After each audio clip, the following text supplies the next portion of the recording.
Okay, Happy New Year, everyone. So let us start our lecture for this week with Kohlberg's theory of moral development. So at this stage of our semester, let us now give focus on how our personality, on how our self develop its morality. When we say morality, it's basically what is considered as right, what is considered as acceptable. Now, sino ba yung nagde-define talaga kung ano yung morality? Diba? If morality is defined as what is right, then what really is moral? What really is the right thing to do in society? Typically, it is defined by the majority. It is society who dictates what is right and what is wrong. So basically, what is considered moral, is what is considered right by society. So one of the psychologists, Lawrence Kohlberg, theorized, or he made his theory of moral development, stating how we develop as persons, as human beings, our sense of right and wrong. Sorry. Now,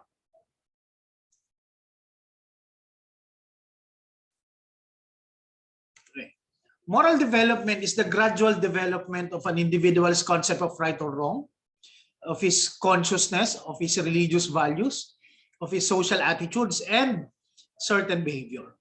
But more importantly, moral development, ulitin natin na, is the gradual, dahan-dahan development of a person's concept of right and wrong.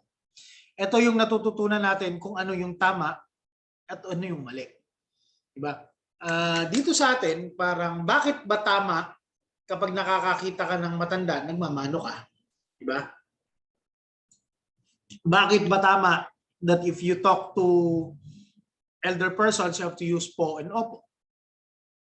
It is because it is dictated by Filipino culture. It is what is acceptable or what is deemed right in Filipino society. So, habang tumatanda daw tayo or habang tumatagal tayo dito sa mundo, natututunan natin kung ano yung moral behavior or what is right behavior. Now, in Lawrence Kohlberg's theory, moral dilemmas or the concept of moral dilemmas is a very important aspect.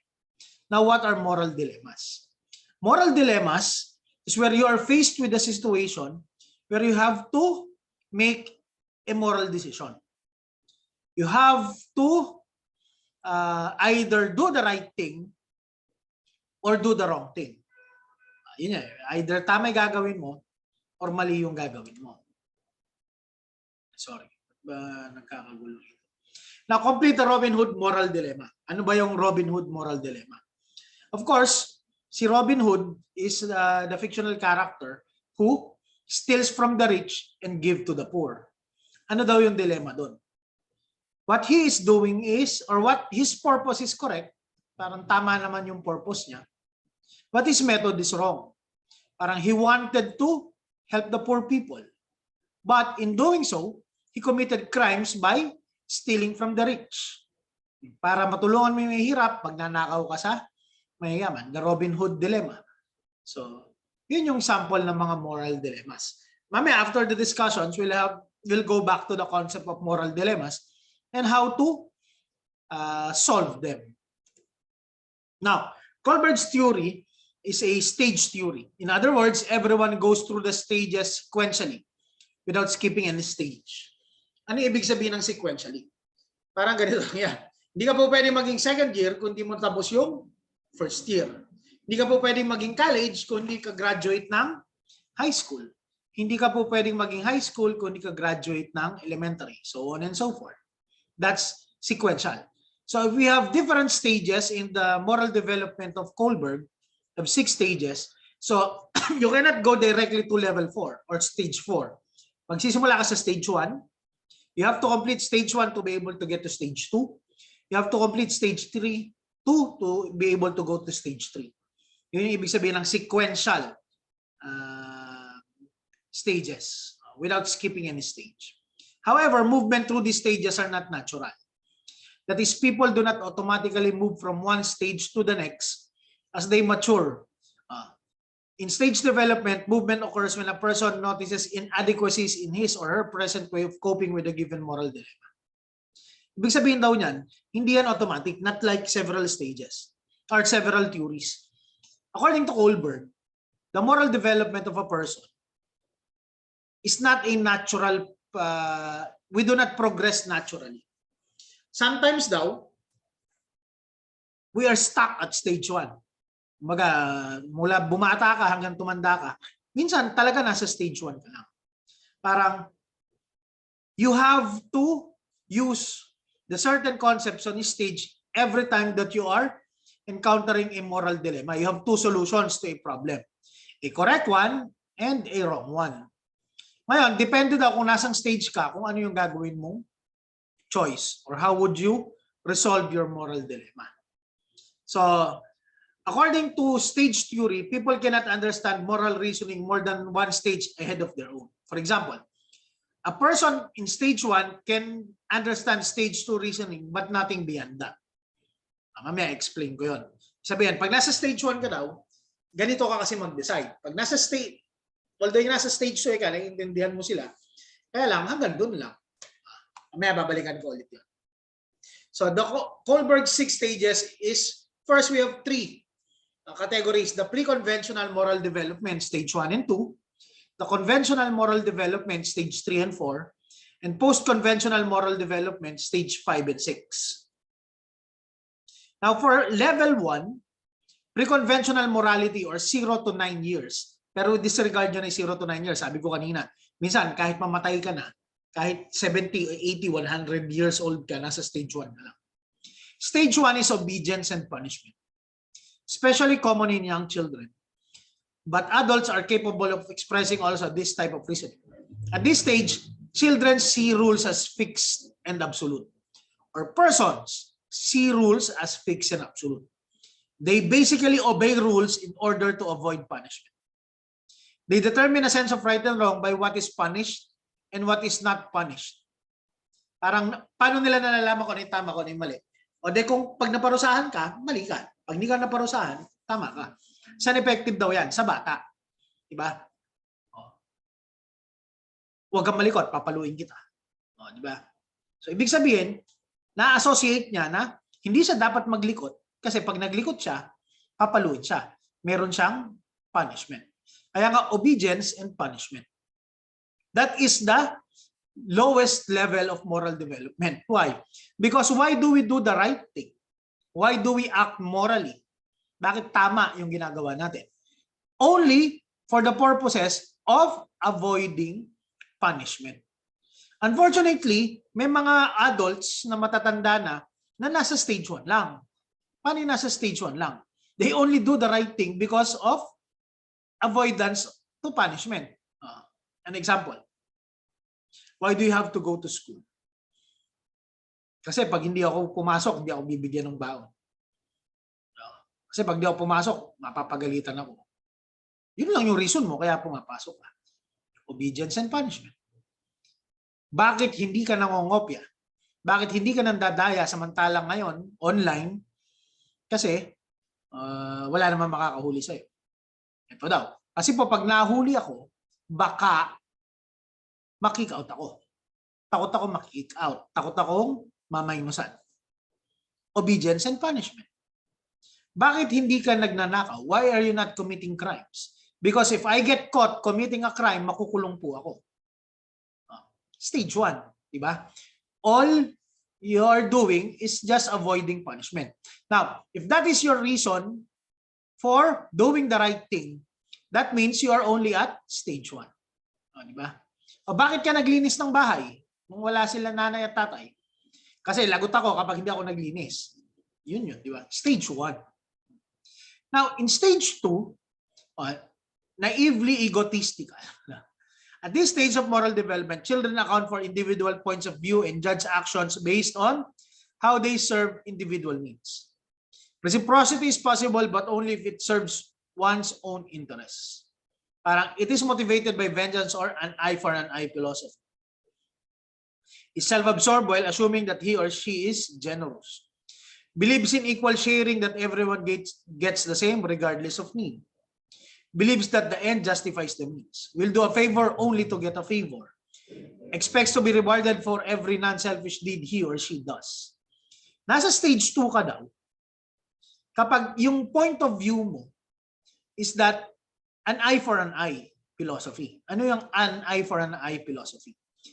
You scratch my back and I'll scratch yours. Ganito yun, di ba? Sige, ililibre mo ako ngayon, then ililibre kita next time. Pero pag hindi mo ako nilibre ngayon, hindi kita lilibre next time. Or ililibre kita ngayon, but make sure na ilibre mo ako next time. Otherwise, di na kita ililibre ulit. Hindi kita pa kokopyahin. Mali kasi yon. We have to be fair. Eka, di ba? Kaya lang, ang reason mo naman talaga doon is that gusto mo na kung ano yung hirap mo sa pag-aaral, yun din yung gawin niyang hirap. Gusto mo pantay kayo. Gusto mo equal kayo.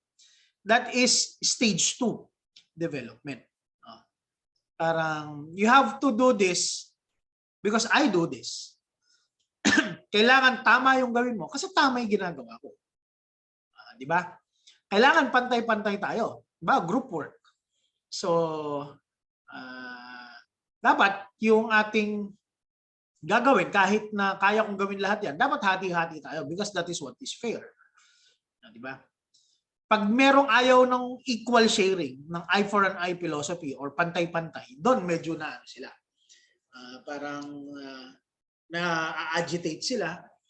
Hindi nila matanggap yung ganong klaseng reasoning. That's stage 2. Ngayon, sinasabi natin daw is narrow-sighted kapag nasa stage 1 ka or stage 2. Parang pag nandiyan ka sa stage na yan, hindi mo nakikita bakit. Halimbawa, you're in stage 1. Bakit hindi mo bakit hindi ka na lang mag-Google nung i-Google mo lang yung mga sagot, nandoon na. Google mo lang questions, lalabas na yung answers. But nagpapakahirap ka pa? Hindi ka naman mahuhuli. Sabihin sa'yo. Nung sabi ng isang stage 1.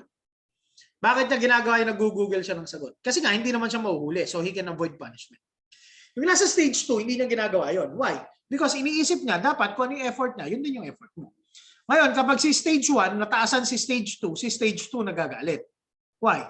Kasi nga, an eye for an eye. Kung ano yung hirap niya, dapat, kung ganun din yung hirap mo, parehas kayo ng grade. Kung mas nahirapan siya, mas nag-effort siya, ikaw hindi ka nag-effort, dapat mas mataas yung grade niya. Yes, no? Si stage 2, si stage 1, naiintindihan niya gano'n. Si stage 2, hindi rin. Parang, hanggang doon lang sila sa level nila. Hindi nila na-appreciate kung bakit ganun ka mag-act. Now, for level 2. For level 2, conventional morality or 10 to 15 years, good boy, good girl orientation. Stage 3. This stage of moral development is focused on living up to expectations. Expectations and roles. There is an emphasis on conformity, being nice, and consideration of how choices influence relationships. They tend to find peer approval very important. Feels that intentions are as important as deeds and expects others to accept intentions or promises in place of deeds. Begins to put himself or herself in another's shoes and think from another perspective. Good boy, good girl orientation. Ibig sabihin, you have a concept of what is a good boy is, you have a concept of what a good girl is. Then you follow that concept. Ibig sabihin ba nun that you always do the right thing? Hindi. You do what you see as the good boy orientation is or the good girl orientation is. For example, you're in a family of doctors. Lolo mo, doktor. Tatay mo, doktor. Nanay mo, doktor. Ate mo, doktor. Kuya mo, doktor. Ikaw ngayon, kung di ka medtech, radtech, nursing, or medtech. So sinasabi na agad nila na magiging doktor ka. Kasi lahat kami doktor. So ngayon, yung good boy, good girl orientation sa'yo is becoming a doctor. Why? Parang that is what the right thing is for you. Parang yun yung buong concept mo ng kung ano yung tama. So you are gearing yourself to become a doctor. Parang kahit nangungopya ka na, kahit na napaka-competitive mo, naninira ka na ng ibang tao, wala kang doon. Feeling mo hindi ka mali. Feeling mo tama ka pa rin. Kasi you have a concept or an orientation of what is a good boy or a good girl is. Kaya mataas itong stage 3 na to. It goes beyond rules. It goes beyond punishment. It goes beyond yung childish, yung egotistical or selfish eye for an eye mentality. Parang gagawin ko to, pero dapat gagawin mo din to. I give you a favor, pero bigyan mo rin ako ng favor. Ganun yun. Dito hindi.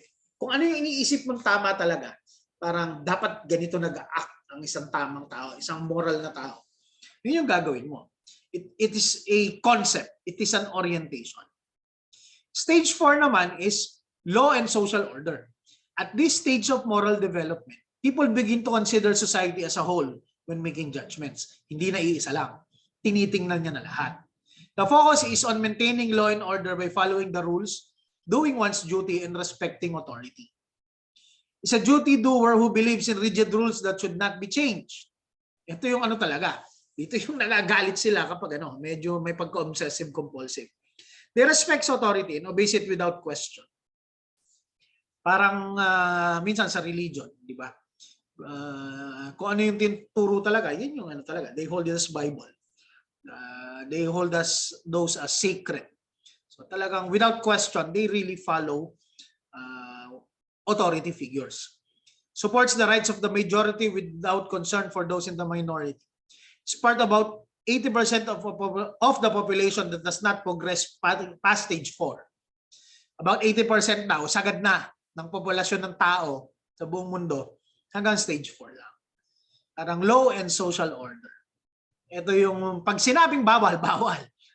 Because it is dictated by society. We're talking about laws as in yung mga created by society. It includes, of course, rules of conduct. For example, rules in the classroom, traffic rules, of course, criminal law, obligations and contracts, etc. Now for level 3, ito mataas na to. Pag inabot mo yung post-conventional morality. At this stage, people begin to account for the differing values, opinions, and beliefs of other people. Rules of law are important for maintaining a society, but members of the society should agree upon these standards. It's motivated by the belief in the greatest amount of good for the greatest number of people. Parang sometimes you have to sacrifice the few to save the many. Believes in consensus, everyone agrees, rather than in a majority rule. Respects the rights of minority, especially the rights of the individual. Believes that change in the law is possible only through the system. Ibig sabihin ng legalistic social contract is that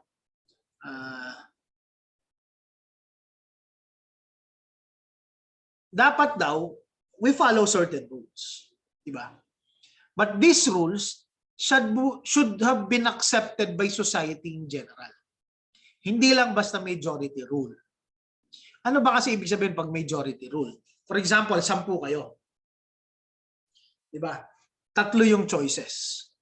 Si A, ano daw ang gusto nyong, saan nyo gustong kumain? Sa Jollibee, sa McDo, or sa karinderya? Sige. Let's say na 3 bumoto sa Jollibee, 3 bumoto sa karinderya, 4 bumoto sa McDo. So ang mananalo doon, yung McDo, kasi 4, majority wins. But is it a consensus or is that a real majority? Diba? 4 yung nanalo, pero sa tutusin, mas marami yung 6 na ayaw dun sa McDo. Di ba? Or for example, sige, sabihin natin siyam yung gusto sa McDo, isa lang yung gusto sa karinderya.